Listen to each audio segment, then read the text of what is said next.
අයිබුවන් කරන්දෙනී මධ්‍ය මහාවිද්‍යාලයේ මාධ්‍ය කේන්ද්‍රයෙන් ගෙනෙන අධ්‍යයන පොදු සහතික පත්‍ර සාමාන්‍ය පෙළ විභාගයට ගණිත විෂය සඳහා අත්ලක් වන ජ්‍යාමිතිය කොටසේ 3 වෙනි අංකයයි අද අපි ඉදිරිපත් කරන්නේ. අද අපේ ප්‍රධාන මාතෘකාව වෙන්නේ ත්‍රිකෝණ අංග සාම්‍ය. සාමාන්‍යයෙන් ත්‍රිකෝණ අංග සාම්‍ය ගැන සාකච්ඡා කරද්දී අවස්ථා කිහිපයක් අපි සාකච්ඡා කරනවා. ඉන් එක් අවස්ථාවක් පා අවස්ථාව. සාමාන්‍ය පෙළ ගණිතයේ ජ්‍යාමිතිය කොටසේ තවත් සත්කාරයක් ඔබ ඉගෙන ඉන්නේ කරන්දෙනී මධ්‍ය මහාවිද්‍යාලයේ මාධ්‍ය කේන්ද්‍රයේ සත්කාරී යුක්තව. අපි සාකච්ඡා කරන මේ ආකාරයට විශේෂයෙන්ම ජ්‍යාමිතිය කොටසේ අංග සාම්‍ය කියන පාඩම තමයි කතා කරන්නේ. අංග සාම්‍ය. අංග සාම්‍ය කියන එකේ තේරුම සියලුම අංග වලින් සමානයි කියන බව. දැන් මෙතෙන්දී අපි තවත් සුවිශේෂී කරුණක් සාකච්ඡා කරනවා. ඒ කතා කරන්නේ ත්‍රිකෝණ සම්බන්ධයෙන්. ඒ නිසා අපේ පාඩම ත්‍රිකෝණ අංග සාම්‍ය. ත්‍රිකෝණ අංග සාම්‍ය. ත්‍රිකෝණ අංග සාම්‍ය ගැන කතා කරද්දී අපි මම මේ ආකාරයට ඔබ සමග සාකච්ඡා කරනවා. මේ තියෙන්නේ ත්‍රිකෝණ කීපයක්. මේ ඔබ දකින්න ත්‍රිකෝණ කීපයක්. මේ ත්‍රිකෝණ කීපයේ සුවිශේෂී ලක්ෂණ කීපයක්. මේ ත්‍රිකෝණයේ තියෙන්නේ එකම වර්ණයකින් තියෙන ත්‍රිකෝණයක්. ඒ ත්‍රිකෝණයක ප්‍රධාන ලක්ෂණය වෙන්නේ පාද තුනක් තිබීම සහ කෝණ තුනක් තිබීම. දැන් මේ දිහා බලනකොට පේන්නේ මේ ත්‍රිකෝණයේ එකම වර්ණයක් විතරයි තියෙන්නේ. දැන් මේ ත්‍රිකෝණය ගත්තොත් ඔබ දකින්න මේ ත්‍රිකෝණයේ තියෙන වර්ණ දෙකක්. ඒ නිසා ත්‍රිකෝණයක් කිව්වම එකම වර්ණයකින් යුක්ත වෙන්න අවශ්‍ය වන්නේ නැහැ. මේ ත්‍රිකෝණත් අපි ඒකට ගත්ත මේ ආකාරයේ තියෙන ත්‍රිකෝණයක් තියෙන්නේ වර්ණ දෙකක් වෙන දෙපැත්තේ වර්ණ දෙකක්. ඒ නිසා අපි ත්‍රිකෝණයේ යම් යම් ලක්ෂණ ත්‍රිකෝණීය වර්ණය මත තීරණය වන්නේ නැහැ. එය ප්‍රධාන කාර්යය. ඒකම අපි මේ ගත්ත ත්‍රිකෝණ සාමාන්‍ය ත්‍රිකෝණ තුනෙහි ඔබ දකිනවා මේ ත්‍රිකෝණවල විශාල බවක් තියෙනවා, කුඩා බවක් තියෙනවා, ඒකම වර්ණයේ වෙනසක් තියෙනවා. වර්ණයක් කතාව කලේ මග හරිමු. වර්ණය අතහැරියට පස්සේ අපිට තියෙනවා ත්‍රිකෝණවල ප්‍රමාණය පිළිබඳව. දැන් මේ ප්‍රමාණය කතා කරද්දී මේ ත්‍රිකෝණය මේ ත්‍රිකෝණ දෙකලා කුඩා බවට පැහැදිලි පේනවා. අපි නිසා මේ ත්‍රිකෝණයක් මඩකට පැත්තකින් තබනවා. දැන් කතා මේ ත්‍රිකෝණ දෙක ගැන. මෙන්න මේ ත්‍රිකෝණ දෙකේ මම මේ ත්‍රිකෝණ දෙක එකක් මත එකක් තැබුවොත් මේ ආකාරයට ඒ ත්‍රිකෝණ දෙක එකිනෙකට සමාන බවක් නිශ්චිත වශයෙන් කියනකොට අපට පේන්නේ නැහැ. හැබැයි මම මේ ත්‍රිකෝණ දෙක තව වෙනසක් කරලා අනිත් පැත්ත හරවලා මේ ත්‍රිකෝණ දෙක එක මතක තබනවා. දැන් කොහොමද වෙන්නේ? දැන් මේ ත්‍රිකෝණ දෙක හැම අතින්ම සර්ව සම්භාවයක් වෙනවා. මම අනිත් පැත්ත හරවලා ත්‍රිකෝණ දෙක මෙහෙම තියලා බලනවා. ඒත් ඒකේ අපි දකිනවා සර්ව සම්භාව. එහෙමනම් ත්‍රිකෝණ වල තියෙන මේ ලක්ෂණය කොහොමද? මෙන්න මේ ලක්ෂණය තමයි අපි ත්‍රිකෝණ අංග සාම්‍ය කියලා කතා කරන්නේ යන්නේ. සාමාන්‍ය ත්‍රිකෝණයක් ගත්තම විශේෂ අංග සාම්‍ය ත්‍රිකෝණ දෙකක් අවශ්‍ය වෙනවා. අනුගානේ ත්‍රිකෝණ දෙකක් හොයලා ගන්නක් තියෙන්න ඕනේ. ත්‍රිකෝණ දෙක ගත්තම මේ ත්‍රිකෝණ දෙකේ මෙන්න මේ ලක්ෂණ දක්වනවා. ත්‍රිකෝණයකට පාද තුනක් තියෙනවා. මේ තියෙන්නේ එවැනි ත්‍රිකෝණ දෙකක්. දැන් මේ ත්‍රිකෝණ දෙක මේ වගේ ත්‍රිකෝණ දෙක ගත්තම මේ ත්‍රිකෝණ දෙකේ අපි දකින ලක්ෂණ බලමු. මේක තියෙනවා මේ පාද, මේ පාද, මේ පාද. පාද තුනක් තියෙනවා. ඒ වගේම මේ ස්ථානවල අපි දකිනවා කෝණ තියෙනවා. මේ තියෙන කෝණ. ඒ නිසා මේ ත්‍රිකෝණයක් කියන්නේ කෝණ තුනක් නිසා තමයි ත්‍රිකෝණයක් කියන්නේ. එහෙමනම් අපි මේ කතා කරන ත්‍රිකෝණ දෙකේ එකම වගේ ලක්ෂණ තියෙනවා නම් මේ විදිහට මේ ලක්ෂණ තියෙන හේතු තියෙනත් ඕනේ. අපි ගත්තොත් මේ ත්‍රිකෝණ දෙක එකම විදියට එකම අතක තිබම එකම ආකාරයට එනවා නම් මේ පාද දෙක මේ පාද මේ පාද එහෙනම් බැලුවම මේ වෙන්කරොත් මේ තියෙන මේ ආකාරයට එකට තිබොත් මෙහෙම තියෙනවා. මෙන්න මෙතෙන්දී මේ දිගම් පාදයෙන් ගත්තේ දිගම් පාද දෙක දිගින් සමානලා තියෙනවා. මේකේ දිගින් පාද දෙකේ මේ දෙක මේ දෙක ප්‍රමාණයෙන් සමානලා තියෙනවා. ඒකම මේක තියෙන කෙටින් පාද දෙකට ප්‍රමාණය සමානලා තියෙනවා. මම මේ කෙටින් පාදේ මේ ලකුණු කරනවා. ඒ වගේම ඉදිරි පාද දෙකත් සමානලා තියෙනවා. දැන් මේ ටික ගන්න ගමනේ කොහොමද? මේ ත්‍රිකෝණ දෙක හැම අතින්ම සර්ව සමයි. ඒ කියන්නේ මේ ත්‍රිකෝණ දෙක අංග සමයි කියලා. දැන් අපි මේකදී මේ අංග සම ගැන කතා කරද්දී මෙතන තියෙනවා මේ ත්‍රිකෝණේ පාදයකට මේ ත්‍රිකෝණේ පාදයක් සමානයි. මේ ත්‍රිකෝණේ පාදයකට මේ ත්‍රිකෝණ පාදයක් සමානයි. මේක ත්‍රිකෝණ පාදයකට මේක ත්‍රිකෝණ පාදයක් සමානයි. එහෙනම් මේ අවස්ථාව ගත්තොත් මේකේ පාදයකට මෙතන පාදයක් සමානයි, මෙතන පාදයක් සමානයි, මේ පාදයෙන් පාද සමානයි. ඒ කියන්නේ ත්‍රිකෝණ දෙකම කරකවොත් පාදයේ කියන අවස්ථාවෙන් ත්‍රිකෝණ දෙක අංග සම වෙනවා. ඒ තමයි කෙටියෙන්ම කියන්න තියෙන කාරණේ ත්‍රිකෝණ දෙක සම්බන්ධය. ත්‍රිකෝණ දෙක අංග සම වෙන්න බලපාන එක ලක්ෂණයක් තමයි මේ ත්‍රිකෝණ දෙකට තිබී වෙනවා පාද තුන සමාන වීමේ ලක්ෂණය. අපි දැන් මෙන්න මේ කාරණය ඔබට පරිගණක තිරපත මත පැහැදිලිව සාකච්ඡා කරන්න අපි ඊට කරගන්නවා. නමුත් මේ පුතේ මෙතෙන්දී පුංචි සටහනක් ඔබට එකතු කරගෙන යනවා. මම මේක ත්‍රිකෝණ දෙක නම් කරනවා. මේ පැත්ත ABC කියලා, මේ ත්‍රිකෝණය PQR කියලා. ඔබට පේනවා ඇති මේ ත්‍රිකෝණ දෙක කියන්න ගියාම සාමාන්‍යයෙන් අපි යම් සාධනයකදී මුලින්ම ලියන தත්ත්වය. මම කෙටියෙන් தත්ත්වය ගැන කතා කරන්නේ ABC කියන්නේ PQR කියන ත්‍රිකෝණ දෙකක්. ඒ නිසා අපි මුලින්ම සලකනවා ABC හා PQR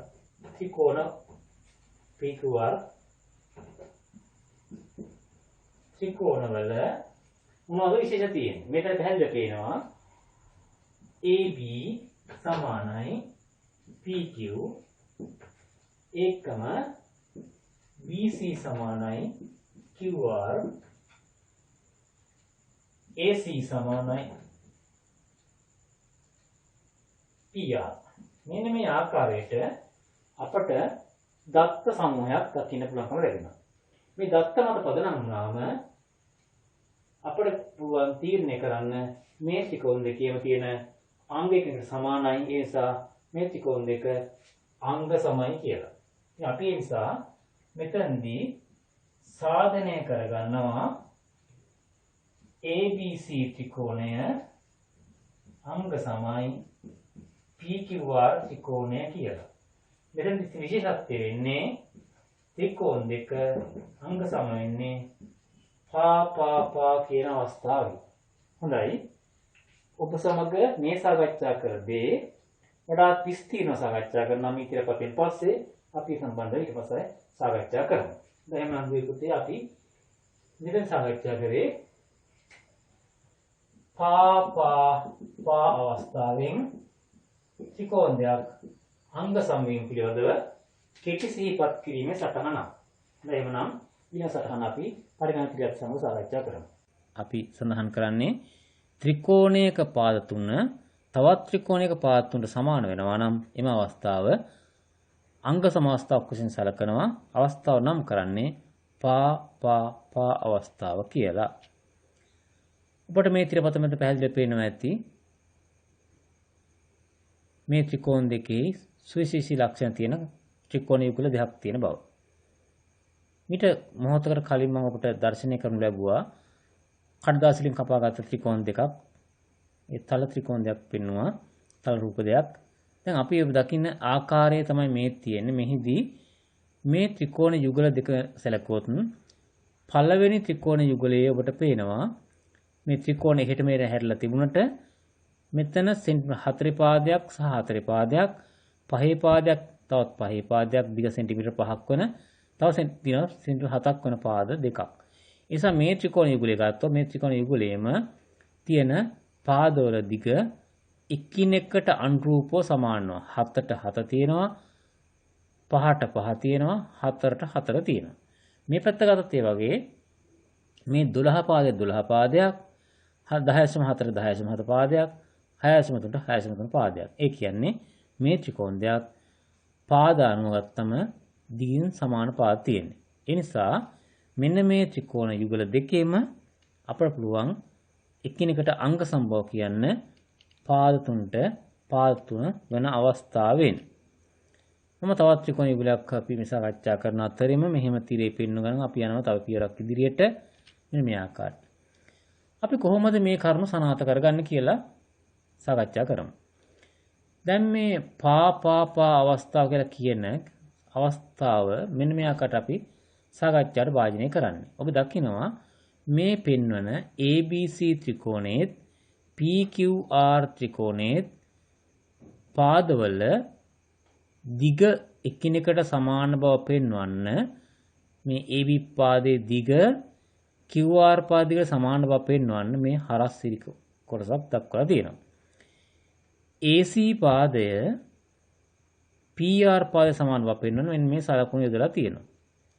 ඒකම BC පාදය PQ පාදයට සමාන බව පෙන්වන්න මෙන්න මේ සලකුණු යොදලා තියෙනවා. ඒ නිසා මේ සලකුණු වලින් කියන්නේ එකක් අනිකට සමාන බව පෙන්වීම.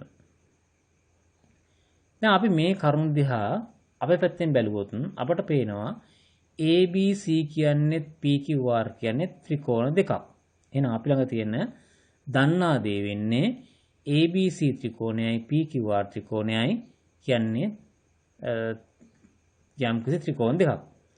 හැබැයි මේ ත්‍රිකෝණ කියනවා මේ AB ත්‍රිකෝණයේ ABC ත්‍රිකෝණයේ AB පාදේ සමානලා තියෙනවා PQR ත්‍රිකෝණයේ QR පාදයට. මේක දත්තයක්. දන්න අපිට පෙන්වන්න කර තියෙන දෙයක්. ඒ නිසා දන්න දෙයක්. මම මේ සටහන වෙන් කරගෙන යනවා දත්තය කියලා කොටසක්. මොකද්ද මේ දත්තේ සටහන් කරලා තියෙන්නේ? ABC හා මෙන්න මේ PQR ABC හා PQR ත්‍රිකෝණ දෙකකි. ඒක සහතික කරන්නේ මේ තියෙන්නේ. ABC කියන්නේ PQR ගේ ත්‍රිකෝණ දෙකක්. එම ත්‍රිකෝණවල AB පාද සමාන QR. මෙන්න AB පාදය මෙන්න QR පාද සමානයි. AC පාදය සමානයි PR. මේ තියෙන්නේ AC පාද සමානයි PR. BC පාදය සමානයි PQ. මේ තියෙන්නේ. ඒ නිසා දත්ත ටික මීටර දත්ත අපි ළඟ නැහැ මේ වෙලාවේදී. අපි ඔප්පු කරගන්න ඕන සාධනය කළ යුතු වෙන්නේ මේ ABC ත්‍රිකෝණය අංග සමයි PQR ත්‍රිකෝණයේ බව. පළමුව විදිහට ABC හා PQR ත්‍රිකෝණ වල අපි දකින තොරතුරු දත්ත මෙන්න AB සමානයි QR. AB සමානයි QR. ඒක එතකොට අපිට ළඟ තියෙන දත්තයක්. නැත්තම් මෙන්න AB සමානයි QR. AC සමානයි PR. මෙන්න AC මෙන්න PR මෙන්න දත්තේ තියෙන A සමානයි PR. එහෙනම් දත්තෙන් අපි එකත් උපුට ගත්තා. BC සමානයි PQ. මෙන්න BC මෙන්න PQ. එතකොට දත්තේ තියෙන B සමානයි PQ කියලා මෙන්න BC සමානයි PQ. මේ නිසා මේ ත්‍රිකෝණ දෙක තරමින් නිමතම් ප්‍රමාණයෙන් හැඩයෙන් එකම ආකාරයක් ගන්නවා. ඒ නිසා අපි කියනවා ත්‍රිකෝණ දෙක අංග සම වෙනවා කියලා. අංග සම වෙන්නේ මේ පාදයට මේ පාදය මේ පාදයට මෙන්න මේ පාදය මෙතන පාදයට මෙන්න මේ පාදය. ඒ නිසා තමයි අපි අංග සමස්ථාව පා කියලා නම් කරලා තියෙන්නේ. තවත් කරුණක් විපුතේ කියන්න ඕනේ මෙහෙම සාකච්ඡා කරන මේ ත්‍රිකෝණ දෙක අංග සම වුණාට පස්සේ ඒ ත්‍රිකෝණ දෙකේ තවත් සුවිශේෂී ලක්ෂණ මතුවෙනවා. ඒ කියන්නේ මේ කෝණ සම්බන්ධයෙන් විශේෂ ලක්ෂණයක් මතුවෙනවා. දැන් අපි ගත්තම මේ ත්‍රිකෝණත් මේ ත්‍රිකෝණත් අංග සම නිසා මේ ත්‍රිකෝණ දෙක මම අර මෙහෙට කලින් පෙන්වූ ආකාරයේ ත්‍රිකෝණ දෙක එකක් මත එකක් තැබුවට පස්සේ ත්‍රිකෝණ දෙක සමපාත වෙනවා. එකමත් එක පිහිටනවා. එහෙම වුණයින් පස්සේ මෙන්න මේ දැන් උදාහරණයක් ගත්තොත් අපිට මෙන්න මේ ලකුණෙන් පෙන්වලා ලකුණු දෙකෙන් පෙන්වලා තියෙන මේ ප්‍රදේශයෙන් පෙන්වලා තියෙන මෙන්න මේ කෝණය. මේක නම් තියෙන්නේ PRQ කෝණය. මෙන්න මේ කෝණය. ඒකම මෙවැනිම සලකුණු දෙක මෙතන. මෙන්න මේ සලකුණු දෙකෙන් වට වෙලා තියෙන මෙන්න මේ කෝණය. එතකොට අපිට මේ කෝණ දෙක සමානයි කියලා නිගමනය කරන්න සිදු වෙනවා. සාමාන්‍යයෙන් අපි කඩදාසියෙන් කපාගත්ත ත්‍රිකෝණ දෙක මේක දැක්කා. මෙන්න මෙහෙම සමාන වෙනවා. එතකොට මෙතන අපි අංග සමවීම නිසා දකින සුවිශේෂී අවස්ථාවක් විදිහට තමයි මේක දකින්නේ. එහෙම තංග සම වලින් මතුවෙන කරුණු. මෙන්න මේ කරුණු මෙතන ලියලා තියෙනවා මෙතනදී. ඔබට කරුණු ටික සැලකිලිමත් කියවන්න පුළුවන් මේ පැත්තේ ඉදිරිපත් කරලා තියෙනවා. මම මේ කිව්ව කරුණු තමයි තියෙන්නේ. එතකොට ත්‍රිකෝණවල සමාන අංග වලට සම්මුඛ අංග සමානයි කියලා තීරණය කරමු. මෙන්න මේ ත්‍රිකෝණේ මේ පාදයට ඉස්සිරින් තියෙන මේක ABC කෝණය, මේ පාදයට ඉදිරියෙන් තියෙන්නේ PQR කෝණය. එහෙමනම් මෙතන තියෙන ABC කෝණය සමාන වෙනවා මෙතන තියෙන PQR කෝණයට.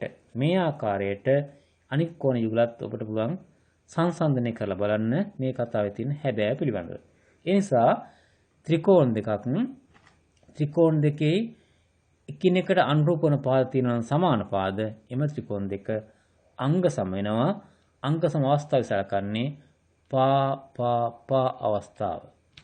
අපි පා අවස්ථාව යෙදුමක් පිළිබඳව මින් විදිහට සාකච්ඡා කරමු. ත්‍රිකෝණ දෙක අංග සාම්‍ය පිළිබඳව සාකච්ඡා කරමින් හිටියා. දැන් මම මේ ත්‍රිකෝණ දෙක ඔබට දකින්න අවස්ථාව ලබා දෙනවා. මේ ත්‍රිකෝණ දෙක කලින් සකස් කරලා ගත්ත ත්‍රිකෝණ දෙක. මේ ත්‍රිකෝණ දෙක පළමුවෙන් බලමු. මේ ත්‍රිකෝණ දෙක ප්‍රමාණයෙන් සමානයි. ඒ කියන්නේ අංක සම්බව දක්වනවා. අපි දැන් කාරණයක් කතා කරමු මේ සම්බන්ධව. දැන් මට මේ ත්‍රිකෝණයක් අඳින්න කියලා දුන්නොත් මම කොහොමද මේ ත්‍රිකෝණය කඩදාසියක අඳින්නේ? මට සිදු වෙනවා මුලින්ම දැන් අපි හිතමු මෙහෙම එකකට මේ ත්‍රිකෝණය කියලා. මම දැන් මුලින්ම මේ රේඛාව අඳිනවා. එතකොට මට මේ රේඛාව දිග ගන්නවා මට දිග අඳින්න පුළුවන්. ඊන් පස්සේ මෙන්න මෙතන කෝණයක් මම දන්නවා නම් මට මේ කෝණය කෝණමානයෙන් මැනලා ලියන්න පුළුවන්. උදාහරණයක් කියමු අංශක 40 මේ අංශ 53ක් කියමුකෝ. අපිට මැනලා අඳින්න පුළුවන්. එතකොට මේ දිග අපිට උදාහරණයක් විදිහට මේ දිග සෙන්ටිමීටර් 10ක දුන්නයි කියමුකෝ. මේක සෙන්ටිමීටර් 7ක දුන්නයි කියමුකෝ. දැන් මට එතකොට මෙන්න මේ ලක්ෂණ තියෙන නිසා මට පුළුවන් මේ පාදයේ ඇඳා එයින් පස්සේ අංශක 53ක් ලකුණු කරලා කෝණමානයෙන් මැනලා ඊන් පස්සේ මම මේ පාද දිග මැන්න. මෙහෙම කරාම මට මේ අක්කිසි දෙක ඉතුරු වෙනවා. මට තියෙන්නේ මේ අක්කිසි දෙක යා කරගන්න. යා කරාම මට ත්‍රිකෝණයක් ලැබෙනවා. එහෙනම් මම මේ ත්‍රිකෝණ දැන් නම් කරනම් ABC කියලා. මෙන්න මේ විදිහට මට ත්‍රිකෝණයක් ලැබෙනවා.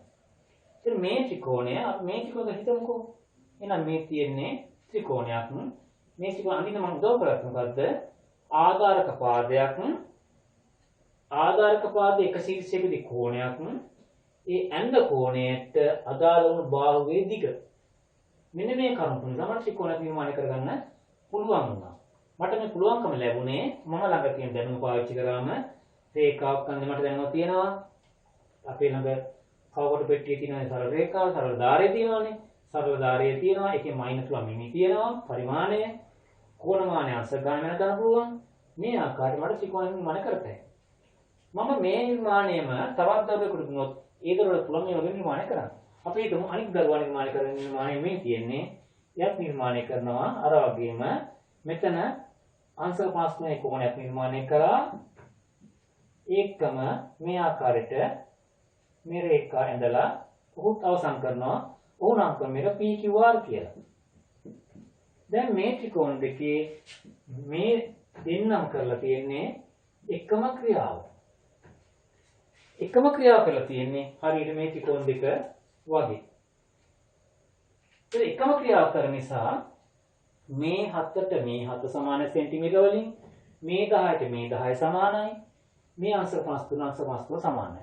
දැන් බලන්න මේ ත්‍රිකෝණ දෙක හැම අතින්ම සර්ව සම නොවේද කියලා. මේ ත්‍රිකෝණ දෙකට මම ආදේශ කරගත්තා පාද දෙකක් සහ ඇතුළත් වෙන කෝණය, අන්තර්ගත කෝණය. ඒ නිසා මේ ත්‍රිකෝණයයි මේ අනිත් වෙන ත්‍රිකෝණය දෙක අංග සම ත්‍රිකෝණ දෙක වලටපත් වෙනවා.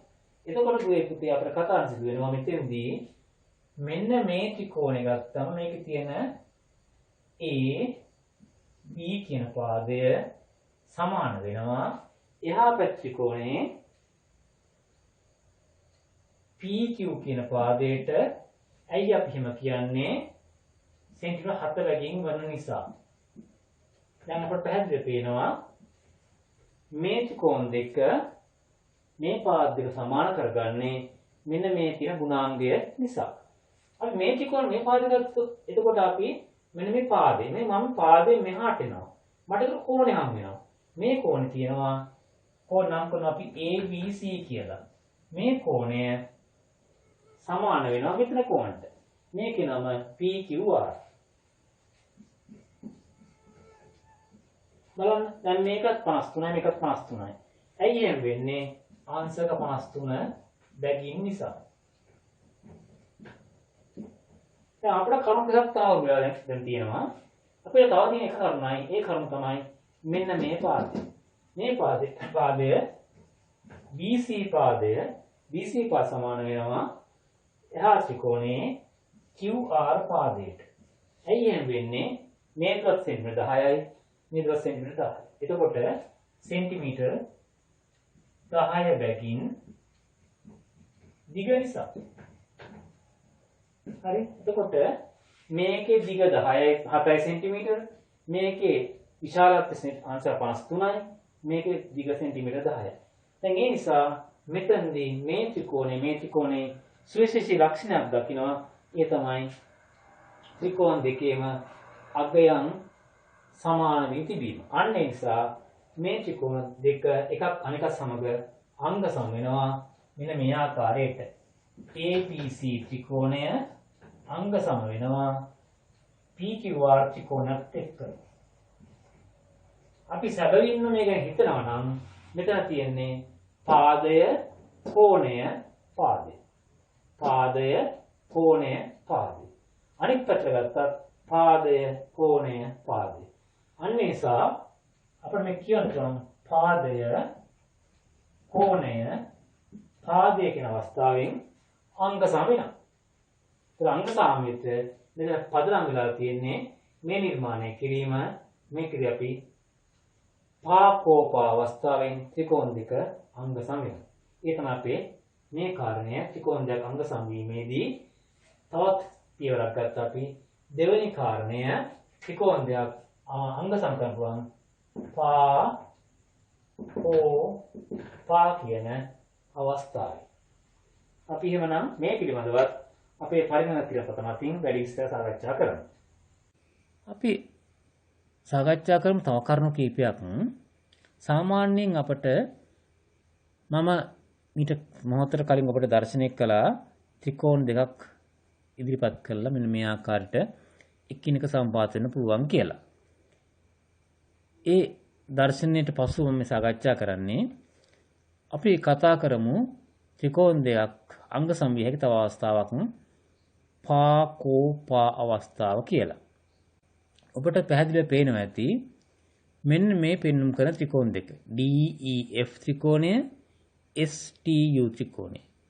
මේ ත්‍රිකෝණ දෙකේ අපි සාමාන්‍යයෙන් ගත්තම මේ ත්‍රිකෝණ දෙක සත්‍යයි කියලා ප්‍රමාණයෙන් සමානයි කියලා කියන්න අපි ළඟ තියෙන දත්ත මොනවද සාධනය කළ හැකි කොහොමද කියලා සාකච්ඡා කරමු. දැන් බලන්න දත්ත දිහා මම මේ ඉදිරිපත් කරපු ත්‍රිකෝණ දෙකේ මෙතන මේ තියෙන DF පාදයට මෙන්න මේ ලකුණින් පෙනෙන පාදයට සමාන පාදයක් මේ තියෙන UT පාදය. එකම මෙන්න මේ EF පාදයට සමාන පාදයක් SU කියන පාදය. එකම මෙන්න මෙතන කෝණයක් තියෙනවා. මේ කෝණය දෙකේම සමානයි. දැන් අපි හිතලා බලුවොත් මෙන්න මේ පාදය අපිට අඳින්න පුළුවන්. මේ පාදය මෙතන යම් කෝණයක් අඳින්න පුළුවන්. ඊට පස්සේ මේ පාදයට ගත්තම ත්‍රිකෝණ දෙක නිර්මාණය කිරීමේ ගැටලුවක් වන්නේ නැහැ. අපි එහෙමනම් ත්‍රිකෝණ දෙක සාකච්ඡා කරමු. මේ ත්‍රිකෝණ මොනවද තියෙන තොරතුරු දත්තේ වශයෙන් ලිව්වා DEF හා STU ත්‍රිකෝණවල DEF හා STU ත්‍රිකෝණවල මෙතන පෙන්눔 කරලා තියෙනවා DF මෙන්න මේ පාදය සමානයි UT මේ පෙන්වලා තියෙන්නේ. එකම EF පාදය මේ පාදය මෙන්න මේක සමානලා තියෙනවා SU පාදයට. ඊළඟට EFD කියන මෙන්න මේ කෝණය සමානලා තියෙනවා මේ පැත්තෙන් SUT කියලා නම් කරන මෙන්න මේ කෝණයට. එතකොට දැන් අපිට මේ තියෙන කෝණයට මේ කෝණය සමානයි. එහෙමනම් දත්ත තියෙනවා 3ක්. අපි ඒ දත්ත 3 දැන් ගුණ කරලා ත්‍රිකෝණ දෙක අංග සමබවට සාක්ෂි සොයමු. දැන් අපි මෙතන පෙන්눔 කරනවා DF පාදයේ සමාන UT පාදයට. ඇයි අපි එහෙම කියන්නේ? ඒ කොටස සත්‍ය බව අපි කලින් සඳහන් කරා මේ දත්තය යටතේ. ඒකම EFD කියන කෝණය. EFD කියන මෙන්න මේ කෝණය සමානයි SUT කෝණය මෙන්න මේ කෝණය. ඒකත් අපි දත්තයේ සටහන් කරලා තියෙනවා. ඒකම EF පාදය මෙන්න මේ EF පාදය සමානයි කියලා පේනවා අපට SU පාදයට. පේන විතරක් නෙමෙයි මේ දත්තය සටහන් කරලා තියෙනවා මේ. එහෙනම් අපි මෙතනදී ඒ කොටස දත්තය සලකමු. දැන් එහෙනම් අපට මේ ත්‍රිකෝණයේ තියෙන මේ පාදයට මේ පාදය සමානයි. මේ කෝණයට මේ කෝණය සමානයි. මේ පාදයට මේ පාදය සමානයි. අපි මේ කියවන් ගියොත් පුළුවන් මෙතන පාදය කෝණය පාදය. පාදය කෝණය පාදය. මේ තියෙන්නේ පාදය කෝණය පාදය. අනිත් පැත්තට කිව්වත් පාදය කෝණය පාදය. එන්නේ නිසා මේ ත්‍රිකෝණ දෙක මම මේ කියන විදිහට පාකෝපා කියන අවස්ථාවෙන් අංග සමයි කියලා කියන්න පුළුවන්. මම මේ තොරතුරු කතා කරන්නේ සාකච්ඡා කරන්නේ මේ පාදය ඇඳලා ඉන්පස්සේ මෙන්න මේ කෝණය ඇඳලා මේ පාදෙත් ඇඳනම් අනිවාර්යෙන් මේ තුනේම විශාලත්වය අපි දන්නවා මේ පාදය ඇඳීම ගැටලුවක් වෙන්නේ නැහැ. ඒ වගේ මේකත් නිර්මාණය කරනවා නම් ත්‍රිකෝණ දෙක නිර්මාණය වෙන පහසුම අවස්ථාව තමයි මේ නිසා අංග සම අවස්ථාව විදිහට පාකෝප අවස්ථාව ගන්න පුළුවන්. අපි ඉදිරිපත් කරන අංග සම පාඩම් මාලාවේ තවත් ඒකකයක් කතා කරන්නේ මේ ආකාරයට තවත් අවස්ථාවක් සම්බන්ධයෙන් අපි බලමු මේ අවස්ථාව පා කියන අවස්ථාව. අපි දැන් සාකච්ඡා කරන්නේ අංග සාම්‍යයේ ත්‍රිකෝණ දෙක ගත්තම කෝප අවස්ථාව අංග සම වෙන්නේ කොහොමද කියලා. බලමු මේකේ තොරතුරු. මෙන්න මේ ආකාරයට අපිට පුළුවන් ත්‍රිකෝණ දෙක ගැන සලකලා බලන්න. දැන් මේ තියෙන්නේ ත්‍රිකෝණ දෙකක්. මේ ආකාර ත්‍රිකෝණ දෙක අන්තිම මේ අවස්ථාවේ පැහැදිලි බලන්න පුළුවන් වෙන්න මේ ත්‍රිකෝණ දෙක මම නම් කරනවා අපිට හුරු පුරුදු අංකණයකින් ABC කියලා මේ ත්‍රිකෝණය මේ ත්‍රිකෝණය XYZ කියලා. දැන් මේ ත්‍රිකෝණ දෙකේ අපි සාකච්ඡා කරලා බලමු. උදාහරණයක් විදිහට මෙන්න මේ කෝණය සැලකුවොත් මේ දෙකේම දැන් මෙන්න මේ කෝණ ඉදිරියෙන් තියෙන පාදය අපි කියන්නේ අනුරූප පාදය කියලා. අපිට එතකොට මෙන්න මේ ලක්ෂණය පදනම් කරගෙන යම් කිසි ත්‍රිකෝණ යුගලයක තියෙනවා නම් මේ ලක්ෂණ අපිට පුළුවන් මේ ත්‍රිකෝණ දෙක අංග සමයි කියන තැනට යොමු වෙන්න. අපි මෙතෙක් කතා කරපු පාඩම් අවස්ථාවලදී අපි කතා කරා විවිධ අවස්ථා. මේ තියෙන්නේ කෝප අවස්ථාව. ඒක මෙතනින් කියවෙනවා කෝණයක් පාදයක් කියන අවස්ථාව තමයි අපි සැලකිලි ගන්න. දැන් මෙතන මම කෝණයක් ලකුණු කරලා තියෙනවා. පාදයක් ලකුණු කරලා තියෙනවා. ඒ වුණාට තවත් එක් කෝණයක් ලකුණු කරලා නැහැ. එහෙනම් අපට මේ අංග සාම්‍ය කියන කාර්යය කියන්න ප්‍රමාණවත් වෙන්නේ මේ සාධක දෙක විතරයි. තවත් සාධකයක් තියෙන්න ඕනේ. අපේ මාතෘකාව තියෙන්නේ කෝප අවස්ථාවේ අංග සම කිරීම පිළිබඳව. ඒ නිසා අපි එහෙනම් දැන් බලමු මේ ගැන තව ටිකක් සාකච්ඡා කරන්න. දැන් මෙතන සුවිශේෂීම ලක්ෂණය වෙන්නේ කෝප අවස්ථාවේ පාදයේ සලකද්දී මේ පාදයට ඉදිරිපස තියෙන කෝණය අනිවාර්යයෙන්ම එකම ප්‍රමාණ විශාලත්වයේ තියෙන කෝණ වෙන්නම ඕනේ. ඒ නිසා කෝප අවස්ථාවේ අංග සාම්‍යයට යොමු වෙනවා නම් අනිවාර්යයෙන්ම අපි කතා කරන ත්‍රිකෝණ දෙකේ කිසියම් පාදයක් තියෙනවා. කෝප පාද එකක්යි කියවනේ. එහෙනම් මෙන්න සලකන පාදයට එක එල්ලේ අනෙක් පැත්තේ තියෙන කෝණය සමානලා තියෙන්න ඕන දෙකේම. මේ අවස්ථාවම යොමු කරගත්තේ ඒ ආකාරයට මේ අරනම තවත් අපට එක කෝණයක් සමානලා තියෙනවා. මේ කෝණ සමාන කරලා සලකමු. දැන් මෙන්න මෙවැනි අවස්ථාවක් ඔබට යම් කිසි ත්‍රිකෝණ දෙක ලැබෙනවා නම් මේ ත්‍රිකෝණ දෙක අංග සම වෙනවා කෝපා අවස්ථාවේ. අපි දැන් බලමු ඒ කාර්ය සාධනය කරන්නේ කොහොමද කියලා. අපි හැම වෙලාවකදීම මේ යම් අවස්ථාවක් සාධනය කරනවා නම් අපි ළඟ තියෙන්න ඕන පළවෙනි ක්‍රියාව විදියට දත්ත ගොනු කරන් තියෙන්න ඕන. දැන් මේ තියෙන ත්‍රිකෝණ දෙකක්. මේ ත්‍රිකෝණ දෙක නම් දෙකක් තියෙනවා. ඒ තමයි අපි ප්‍රධාන දත්තය වෙන්නේ ABC හා XYZ කියන ත්‍රිකෝණ දෙකක් තියෙනවා. XYZ ත්‍රිකෝණවල අපට පේනවා මෙතන තියෙන විශේෂ ලක්ෂණ. මෙන්න මේ AC පාදය සමාන වෙනවා මේ පැත්තේ තියෙන XZ පාදයට. මොන එක தත්ත්වයක්. ඊළඟට මෙන්න මේ අපි කතා කරමින් සිටි විශේෂ අවස්ථාව තමයි දන්නා පාදයට ඉදිරිපසින් ඇති කෝණය මේ දෙකේම සමානලා තියෙනවා. මේ කෝණය ABC කෝණය මේක සමානලා තියෙනවා. මේ වගේම මෙතන තියෙන XYZ කෝණයට අපිට දැන් දත්ත දෙකක් ලැබුණා. AC සමාන XZ කියන දත්තය, ABC කෝණය සමානයි XYZ කියන දත්තය. මේ හැරුණම අපිට තව ලකුණකට දත්තයක් මෙන්න මේ දත්තය ACB කියන දත්තය කෝණය, ඒ කෝණය සමානලා තියෙන මේ පැත්තේ XZY කියන කෝණයට. දැන් මේ විදිහට ගත්තම අපිට ඉදිරිපත් කරන දත්ත වෙන්නේ ABC හා XYZ ත්‍රිකෝණවල AC පාදය සමානයි XZ පාදයට, ABC කෝණය සමානයි XYZ කෝණයට, මෙතන උදාම ACB කෝණය සමානයි XZY කෝණයට. මෙන්න මේ තමයි තියෙන දත්ත ප්‍රමාණය. මේ සාපට අවසන් කරපම් V කියලා. ඊළඟට අපට අවශ්‍ය වෙනවා මේක සාධනය කරගන්න. සාධනය කළ යුතු. සාධනය කරගන්න අවශ්‍ය වෙන්නේ මේ ත්‍රිකෝණ දෙක අංග සම බව.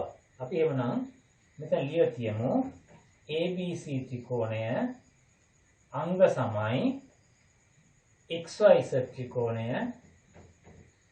බව. ABC ත්‍රිකෝණය අංග සමයි XYZ ත්‍රිකෝණය බව. මේ තමයි අපි සාධනය කරගත යුතු දේ වෙන්නේ. එහෙනම් අපි සාධනය කරමු ඊළඟට. සාධනය දැන් බලමු මේ ත්‍රිකෝණ දෙකේ තොරතුරු. අපි සාමාන්‍යයෙන් සාධනය කරන යද්දී එම ත්‍රිකෝණ දෙක සටහනක් පළමුව සටහන් කරලා තබා ගන්න ඕනේ. මෙන්න මේ ආකාරයට ABC හා XYZ ත්‍රිකෝණ වල මෙන්න මේ ත්‍රිකෝණ වල මොකද මේ ත්‍රිකෝණ අපි ගන්න පුළුවන් දත්ත. දත්ත සාමාන්‍යයෙන් කර්ණපාද අවස්ථාවේ වුණාට පස්සේ අනිත් අවස්ථාවලදී අනිවාර්යයෙන්ම දත්ත තුන බැගින් තිබිය යුතු වෙනවා. ඒ නිසා අපි දත්ත තුනක් සොයාගනිමු. කර්ණපාද අවස්ථාවන් පස්සේ සාකච්ඡා කරනවා. එතකොට පෙනේවි එම අවස්ථාවේදී දත්ත අවශ්‍ය දෙකක් බව. දැන් මෙතනදී අපි ABC ත්‍රිකෝණය ගත්තාම මේ ABC ත්‍රිකෝණයේ එක කෝණයක් මේ තියෙන්නේ ABC කෝණය. මෙන්න මේ කෝණය සමානලා තියෙනවා ABC කෝණය සමානලා තියෙනවා XYZ කෝණයට. XYZ කෝණයට. මම මේ දත්තේ ගත්තේ ABC කෝණය සමානයි XYZ කෝණය. මෙන්න මේ කියන කොටස අපි සටහන් කරලා තියෙන කලින් දත්තයේ. ඒ නිසා අපට වරහන් පිළිගන්න පුළුවන් මේ කොටස දත්තය කියලා. ඊළඟට අපි මේ කතාවේ තියෙන කෝපෝපා කියලානේ මම මොන කෝණයක් මුලින්ම ගත්තා. ඊළඟ කෝණයක් අපි ගනිමු. ඊළඟ කෝණය වෙන්නේ මෙන්න මේ කෝණය ACB කෝණය සමානයි කියලා තියෙනවා XZY කෝණයට.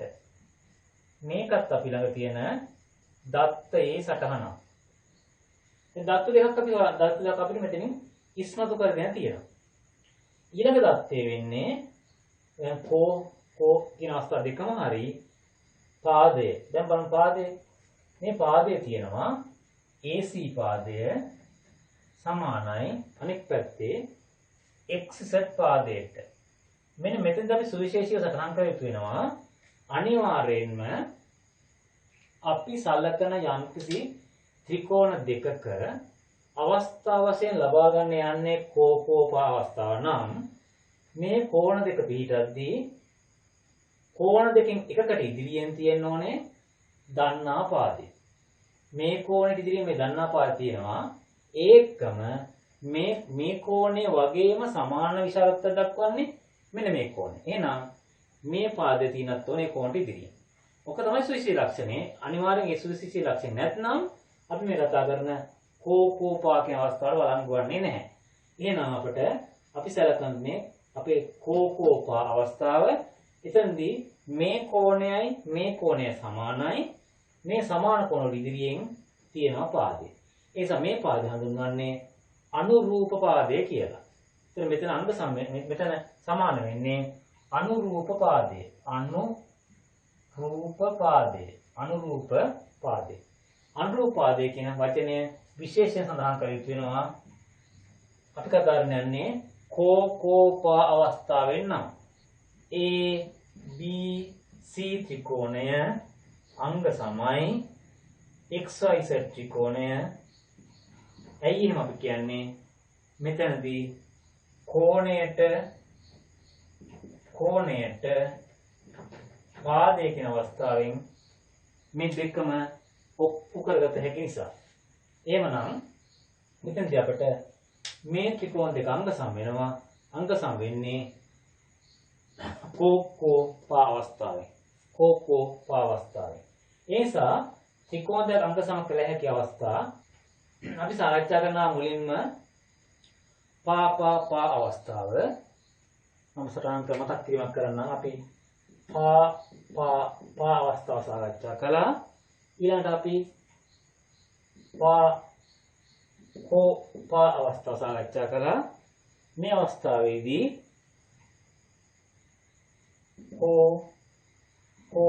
පා අවස්ථාව සාකච්ඡාවට බඳුන් කළා.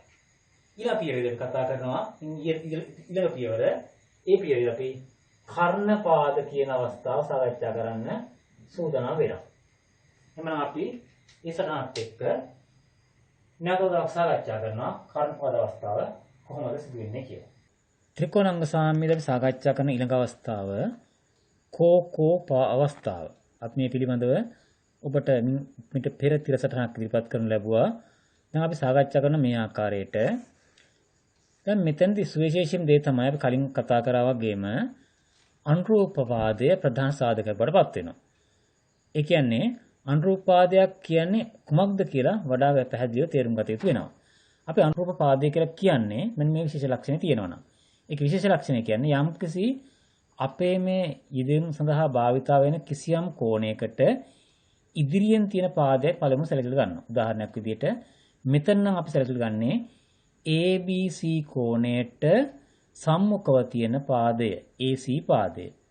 ඒතර ABC ත්‍රිකෝණයේ ABC කෝණයට සමාන කෝණයක් වෙන්නේ මේ පෙන්ලා තියෙන මෙතන පෙන්ලා තියෙන XYZ කෝණය.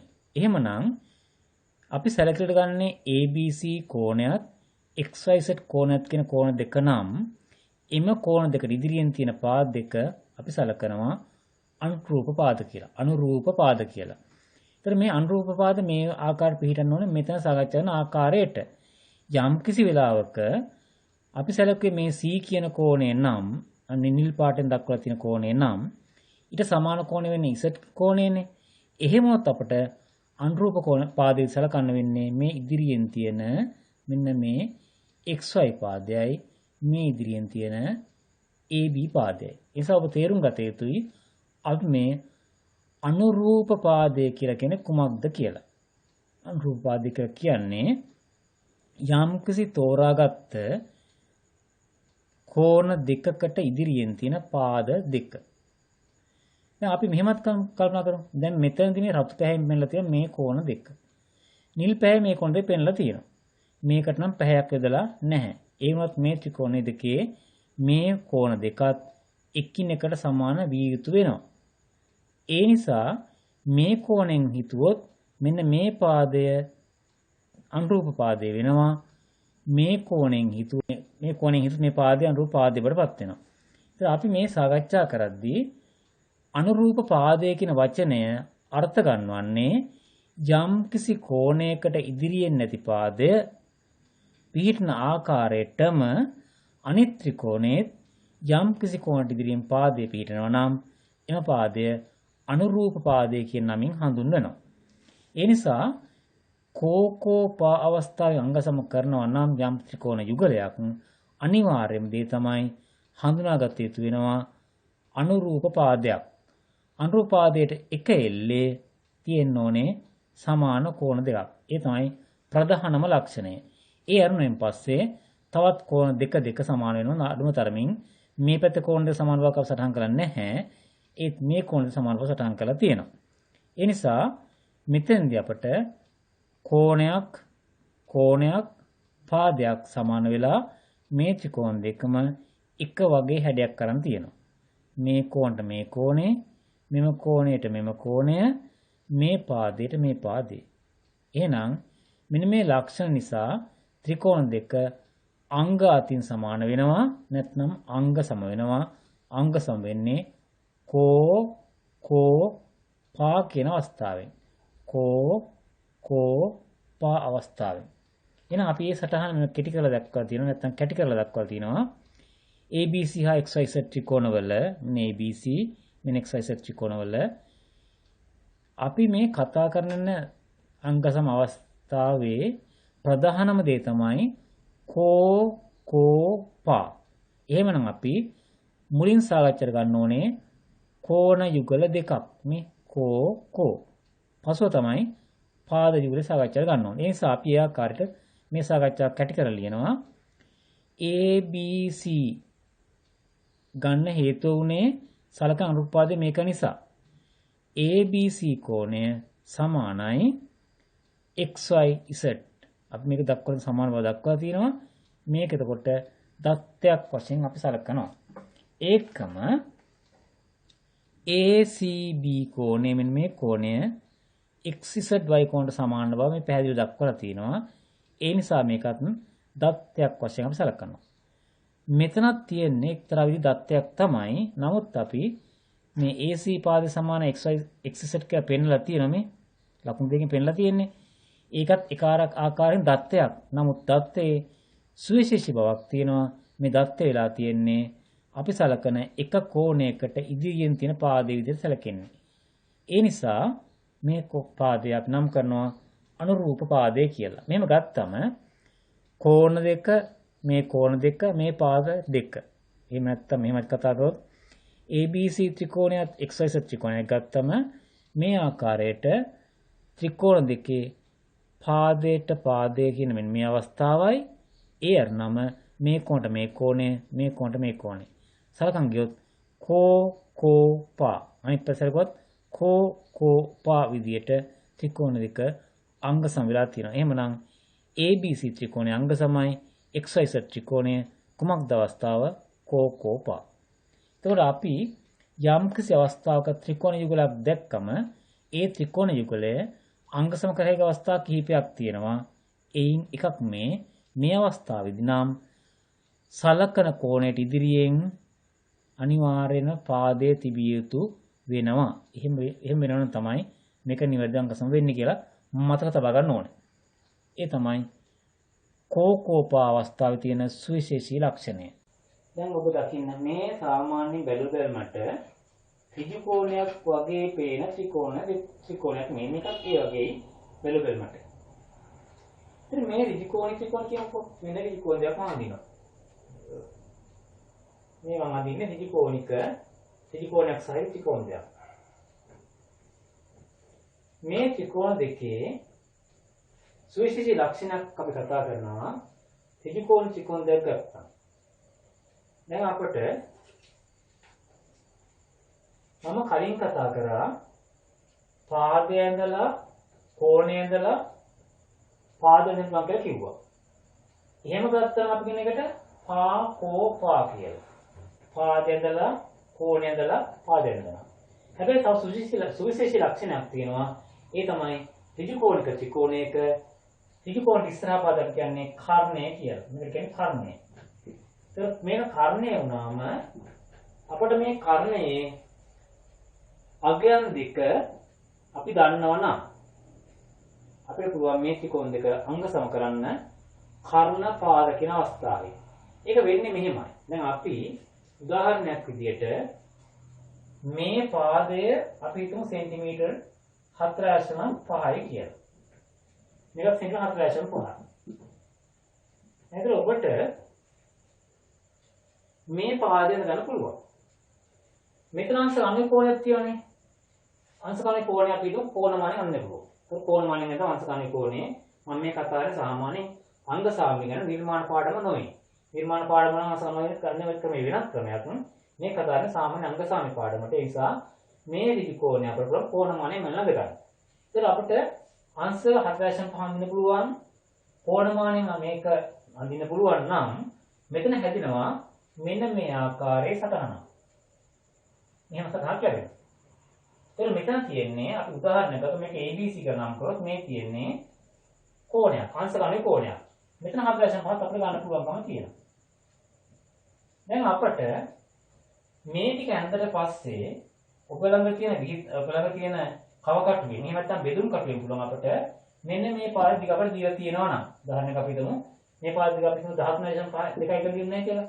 අපිට දීලා තියෙනවා නම් අපි කරන්නේ මේ දුර මෙන්න මේ ස්ථානවල අරගෙන මෙහෙන් ඡාපයක් එක ලකුණු කරනවා.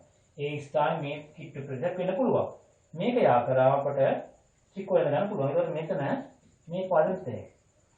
ඒ නිසා අපට ත්‍රිකෝණයක ඍජු කෝණික ත්‍රිකෝණයක පාදයකුත් කර්ණයක් දන්නවා නම් ත්‍රිකෝණ නිර්මාණය කරන්න පුළුවන්. ඒ වගේම තවත් මේ වගේ ත්‍රිකෝණ ඕනනම් ගානක් හදන්න පුළුවන් මේ නිමිතික ඇතිව. මේ නිම්ම ඇතිව අපිට පුළුවන් මේ ත්‍රිකෝණ දෙක ඕන දිගට අඳින්න. අන්න ඒ නිසා මේ ත්‍රිකෝණ දෙක අංග සම වෙනවා. හැම ත්‍රිකෝණයක් උඩට වගේ වෙන නිසා අංග සම වෙනවා. අංග සම වෙන්නේ කුමන හේතුවක් මතද? මේ ත්‍රිකෝණ දෙක දීලා තියෙන එක පාදයක් තියෙනවා අංශකරණ කෝණයට යාපතව. අනිත් පාදය තියෙනවා අංශකරණට ඉදිරිපසින් තියෙන්නේ. මේ කර්ණය මේ පාදයක්. ඒ නිසා මේකේ හඳුන්වනවා අංග සම වෙනවා කියලා කර්ණ පාද අවස්ථාවෙන්. කර්ණ පාද අවස්ථාවෙන් අංග සම වෙනවා. දැන් අපි මේ කර්ණ පාද අවස්ථාව දිග අපිට ගන්න වෙන්නේ කරුණු දෙකයි. ඒතකොට අපි ගත්තම මම මේක නම් කරන්නම් JKZ කියලා. මේක නම් කරන්නම් LRT කියලා. ඒක අපිට මෙන්න මේ තියෙන අවස්ථා දෙක ගත්තම මෙතන විශේෂ ලක්ෂණයක් තියෙනවා. JKZ කියන ත්‍රිකෝණයයි ඒකම LRT කියන ත්‍රිකෝණයයි මේ දෙකම ඍජු කෝණික ත්‍රිකෝණ. ඍජු කෝණික ත්‍රිකෝණ. අපි මේක සර්කල් ගන්නවා. හැබැයි මේ මම කියන දේ සර්කල් ගනිද්දී අපට වැදගත් වෙනවා මේ කර්ණය දෙකේම සමානව දී තිබීම. එතකොට අපට අපි මෙතනදී කර්ණය ගත්තා JZ සමානයි LT. ඇයි එහෙම වෙන්නේ? කර්ණය සෙන්ටිමීටර 0.2 බැගින් නිසා. ඒකම අපට පුළුවන් අනිත් අවස්ථාව ගන්න. මෙන්න මේ පාදය KZ සමානයි RT. ඇයි එහෙම වෙන්නේ? පාදය සෙන්ටිමීටර 4.5 බැගින් නිසා. මෙන්න මේ කරුණෙන් පස්සේ අපට ඔප්පු වෙනවා ත්‍රිකෝණ දෙකම ප්‍රමාණයෙන් සමානයි නැත්නම් සර්ව සමයි. එහෙම නැත්නම් අංග සමයි. ඒ නිසා මේ ත්‍රිකෝණ දෙක අංග සමයි කියලා කියනවා. අංග සම වෙනවා. කොහොමද අංග සම වෙන්නේ? කර්ණපාද අවස්ථාවේ. කර්ණපාද අවස්ථාවේ. ඔය විදිහට අපේ ත්‍රිකෝණ දෙක අංග සම කරලා ගන්න. එමන් අපේ අංග සම තවත් අවස්ථාවක සාකච්ඡා කරා කර්ණපාද කියන අවස්ථාව.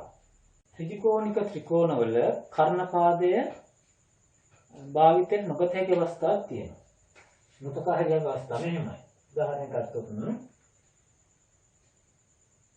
පයිතගොරස් ප්‍රමේයයට ගැලපෙන ඒවා නම් පයිතගොරස් ප්‍රමේයයට ගැලපෙනවා නම් අපට ඒවයිදී මෙන්න මේ ලක්ෂණය තියෙනවා. උදාහරණයක් පෙන්නන්නම්. මේක ත්‍රිකෝණික ත්‍රිකෝණයක් තමයි. මෙන්න ත්‍රිකෝණ ත්‍රිකෝණයක්. මේක ABC කියලා නම් කරමු. මෙතන මේ දුර 4යි මේ දුර 3යි මේ දුර 5යි කියලා දුන්නොත් ඒක ත්‍රිකෝණික ත්‍රිකෝණයක් වුණාට මේ තුනේ පාදවල දිග දිග තියෙනවා.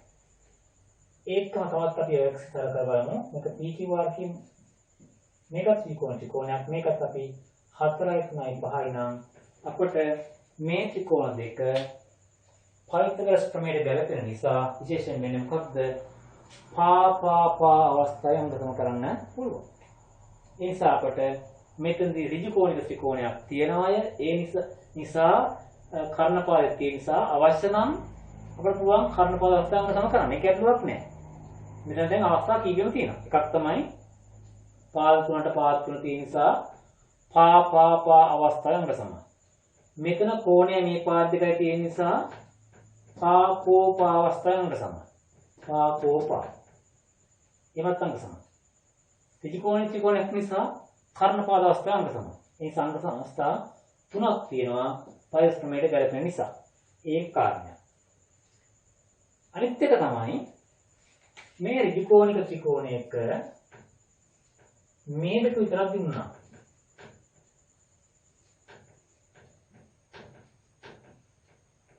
මෙහෙම කියපිමොත් මේකත් අංග සමයි. හේතුව පාදයට පාදේ තියෙනවා පාදයට පාද තියෙනවා මැදි වෙන්න කෝණේ නිසා පා කියලා අංග සමයි. ඒ නිසා අපට ත්‍රිකෝණික ත්‍රිකෝණයක් වුණත් අංග සමයේ වෙනත් අවස්ථා තියෙන බව පැහැදිලිව තේරුම් ගන්න ඕනේ. ඒක සුවිශේෂී ලක්ෂණයක්. අපි මීට කලින් මොහොතකට කලින් අපි ඔබත් සමග සාකච්ඡා කරා ත්‍රිකෝණ දෙකක ආකාර පෙන්වලා මේ ත්‍රිකෝණ දෙකේ ඍජුකෝණී ත්‍රිකෝණයක් වෙන්න කොහොමද කියලා කතා කරේ. එක් කෝණයක් අංශ කණුවක් නම් අපි කියනවා ඒ ත්‍රිකෝණේ ඍජුකෝණී ත්‍රිකෝණයක් කියලා. දැන් ඍජුකෝණික ත්‍රිකෝණයක කර්ණය කියන පාදය එහෙම නැත්නම් අංශක අණුවට ඉදිරිපසින් තියෙන පාදය අංශක අණුවට සම්මුඛ පාදය අපට අපේ භාවිතයට ගන්න පුළුවන් නම් අපි ඒකට කියනවා කර්ණ පාද අවස්ථාව කියලා. දැන් මේ උදාහරණ පෙන්නන එකයි මෙන්න මේ ඍජුකෝණයට ඉදිරියෙන් තියෙන පාදය මේ ඍජුකෝණයට ඉදිරියෙන් තියෙන පාදය අපට යොදවාගත හැකි. ඇයි? හේතුව මේ දෙකටම කිසියම් වූ සමාන සලකුණක් යොදලා තියෙනවා. ඒ කියන්නේ විශාලත්වයෙන් සමානයි කියලා. නැත්නම් දිගෙන් සමානයි. මේ ත්‍රිකෝණ දෙක ත්‍රිකෝණීය ත්‍රිකෝණ දෙකක්. ඒ වුණාට මේ ත්‍රිකෝණ ත්‍රිකෝණ දෙකේ කර්ණය කියන අවස්ථාව සමාන බවක් කියලා නැහැ. ඒ නිසා මේ ත්‍රිකෝණ දෙක කර්ණපාද අවස්ථාව යටතේ හඳුනා ගන්න බෑ. දැන් මෙතන බලමු නැවත වතාවක්.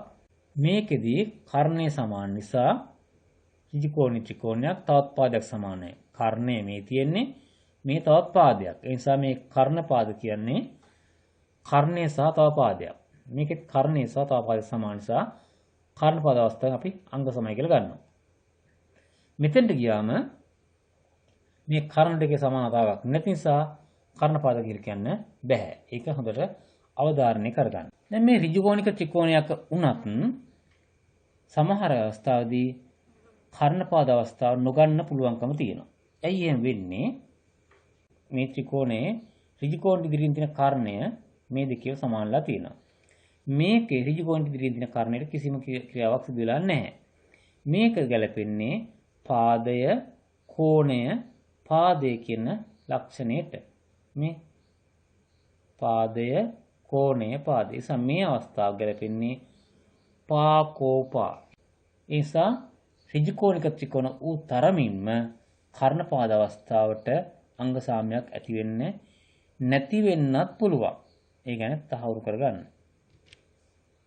මෙන්න මේ පිළිබඳ කරුණු ඉදිරිපත් කිරීමේ සටහන මේ සටහන ඔබට පුළුවන් දකින්න මේ සටහනත් එක්ක ඔබේ අද්දින කටයුතු සම්පූර්ණ කරගන්න අපි ඔබට විරාම කාලයක් ලබා දෙනවා. අපි දුවපුතේ මෙතෙක් කතා කරේ ත්‍රිකෝණ දෙකක අංග සාම්‍ය වීම පිළිබඳව. අංග සාම්‍ය කියලා මම කතා කළේ ත්‍රිකෝණ දෙකක් ගත්තම ත්‍රිකෝණ දෙක හැම අතින්ම ප්‍රමාණයෙන් සර්ව සම වෙන්න ඕන. ඒ සඳහා බලපෑම් නම් සිදුනා කීපයක්. සමහර ඒවා පාද තුන නිසා එකමත් එක සමපාත වුණා. සමහර ඒවා එක කෝණයක් සහ පාද දෙක නිසා සමපාත වුණා. සමහර ත්‍රිකෝණ යුගලයක් ගත්තම කෝණ දෙක සහ පාදයක් නිසා අංග සම වුණා. සමහර අවස්ථාවක කර්ණපාද අවස්ථාවේ සංග සම වුණා. එහෙම නැත්නම් එකිනෙක සමපාත වුණා. දැන් අපි මේ සාකච්ඡා කරන්නේ අභ්‍යන්තර කෝණ ගත්තම මෙතෙන්දී මේ අභ්‍යන්තර කෝණේ 35යි මේකත් 35යි. මෙතන අභ්‍යන්තර කෝණේ 65යි මේ අභ්‍යන්තර කෝණේ 65යි. මේ අභ්‍යන්තර කෝණේ 80යි මේ අභ්‍යන්තර කෝණේ 80යි. එහෙමනම් මේ ත්‍රිකෝණ දෙකත් අංග සමද නැද්ද? නම් බැලුවොත් පේන ඔබට ත්‍රිකෝණ දෙක ප්‍රමාණයෙන් විශාලත්වයෙන් වෙනස්. එහෙමනම් ප්‍රමාණයෙන් වෙනස් නම් කොයි විදිහින්වත් අපේ මූල තීරණ වලට එන්න අපිට ඉඩ කඩක් නැහැ. මුලින් අපි සාකච්ඡා කරේ අංග සම කියන්නේ එකමත් එක තබවම නැත්නම් සම්පාද කරාම හැම අංගයක්ම සමානව කියලානේ. දැන් මෙහෙම ගන්න පුළුවන් කමක් නැහැ. බැලුවොත් පේනවා මේ 80 තිබුණට මෙතන තියෙන 80ට ඉදිරිපස තියෙන පාදේ බොහොම කෙටි මේකේ. මෙතනදී ඒ පාදේ හුඟක් දිගයි. එහෙනම් මේක සමාන වෙනවා කියලා අදහස ගන්න බෑ අපට. එහෙනම් මේක සඳහා අංග සම කියන වචනය භාවිතා කළ නොහැකි. ඒ තේරුම් ගන්න මෙහෙමත් බලන්න.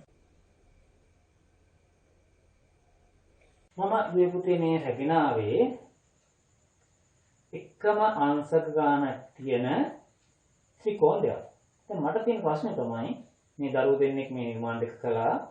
මේ නිර්මාණ දෙකෙන් මේ නිර්මාණය පුංචි මේ නිර්මාණය ලොකුයි. ඒතකොට ත්‍රිකෝණ දෙකකට එකම මිමි දුන්නම පුළුවන් ත්‍රිකෝණ දෙකක් හැදෙන්න දෙවිදිහක. මේක ලොකු ගැටලුවක් අපිට ඉස්සරහින්. නිසා අපි දැන් ගත්තොත් මෙන්න මේක මේ නිර්මාණය කරා එක දරුවෙක් මේක අංශක 33යි කියලා කිව්වා. මේක අංශක 67යි කියලා ගත්තේ වුණා. ඒක අපිට එනවා මේ පැත්තේ අංශක 80ක් ලැබෙනවා. හරි. එතකොට මේකම ඇඳ අනිත් දරුවා කියනවා මේ කොටස ඇඳලා තිබුණයි දරුවත් ඒ විදිහටම වෙනස කරලා තියෙන්නේ. මේක අංශක 33 තියෙනවා. මේක අංශක 67 තියෙනවා. මෙතන අංශක තියෙනවා. දෙන්නම නිවැරදි. දෙන්නම නිවැරදි නම් කවුද වැරදි? ඒක ලොකු ගැටලුවක් නේ. මම ඒ නිසා ඒ දෙදෙනා සකස් කර දුන්නු නිර්මාණ දෙක ඔබ වෙනුවෙන් හැගෙන ආවා. මෙන්න මේ නිර්මාණ දෙක. මේ නිර්මාණ දෙකේ තියෙන්නේ එක වගේම තමයි. මහත් ගැටලුවක්. මම මේ නිර්මාණය මේ ළඟට පින් බැලුවා. ඇත්ත තමයි මේ කෝණේ හරි. අන්න මේ කෝණේ ගත්තම මෙතන කෝණේ හරි. ඒ කියන්නේ අංශක 33 කෝණේ නිවැරදි. මේ 33 කෝණේ. මම ආපහු මේක මෙහාට ගන්න කරගෙන ආවා මේ කෝණයට. මේක වැත් තිබ්බා. බලන්න බැලුවම 67 කෝණෙත් හරි. මම ආව මේක අරගෙන ගියා ඉහළට. මෙතෙන්ට. එතන ගියා 80 කෝණෙත් හරි. එහෙනම් දරුවෝ දෙනවා නිවැරදි. දැන් මෙතන ප්‍රශ්නේ තියෙන්නේ කාටද මේ වැරදුනේ කියලා. කාටවත් වැරදිලා නැහැ. මෙතන තියෙන සුවිශේෂ ලක්ෂණ මේ ත්‍රිකෝණ දෙක අංග සම නැහැ. පැහැදිලිව පේනවනේ. අංග සම නැහැ. විශේෂත්වයක් තියෙනවා. මෙවැනි ත්‍රිකෝණ දෙකක් આવුත් අපි කියන මේ ත්‍රිකෝණ දෙකට සමරූපී කියලා. සමරූපී කියලා කියනවා. ඒ කියන්නේ සමරූපී ත්‍රිකෝණ. ඔන්න විශේෂත්වය. අංග සම නෙමෙයි. තවත් දෙයක් කියන්න ඕන. එහෙම කියද්දි බලන්නකෝ. මේ ත්‍රිකෝණ දෙක එක මතක තිබ්බම ඔබ හොඳට බැලුවොත් මේ විදිහට මෙතන තියෙන මේ පටිය උසගත්තොත් එක වගේ නේද? නැත්නම් මම යකින් වෙන්නේ ත්‍රිපිසීමක ගන්න පේන්නේ. යකින් වෙන්නේ ත්‍රිපිසීමක කොහෙද? ත්‍රිපිසීමක විශේෂ ලක්ෂණය. ත්‍රිපිසීමක විශේෂ ලක්ෂණය තමයි මේ රේඛා දෙක මේ රේඛා දෙක සමාන්තරයි. එහෙනම් මෙතන තව විශේෂ ලක්ෂණයක් තියෙනවා. මේ ලක්ෂණය තරමක් එහා මෙහා වෙලා ඔබත් එක්ක සාකච්ඡා කරනවා මධ්‍ය ලක්ෂ ක්‍රමය. මධ්‍ය ලක්ෂ ක්‍රමය සාකච්ඡා කරනකොට වෙනස කර තියෙන්නේ මෙන්න මේ ස්ථානය හරිමැදින් පිහිටීම. මේ ස්ථානය හරිමැදින් පිහිටීම. ඒ විතරයි වෙනස් වෙන්නේ. අපි මධ්‍ය ලක්ෂණයට ආවම ඒ ගැන කතා කරමු. දැන් එහෙනම් මිත්‍රි කාරණා සියල්ල සාකච්ඡා කරන්නේ පෙර පරිදිම පරිණාම තිරපත මත පමණක් හිඳිමින් ඔබෙන් අපි මෑත් වෙනවා යම් කිසි වෙලාවක.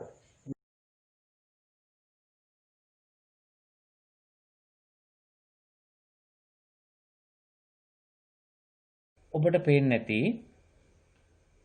ප්‍රමාණයෙන් ඒ කියන්නේ විශාලත්වයෙන් සමාන කෝණ තියෙන ත්‍රිකෝණ දෙක එකක් මතට එකක් ගෙනාවම මෙන්න මේ ආකාරයට අපි දකිනවා ත්‍රිකෝණ දෙකේ පිහිටීම. මේ විදිහට ගත්තම ත්‍රිකෝණ තරමින් සමාන නැති වුණාට මේක රූපයෙන් සමානයි. ඒ නිසා මෙම ත්‍රිකෝණ යුගල අපි හඳුන්වනවා සමරූපී ත්‍රිකෝණ යුගලක් කියලා.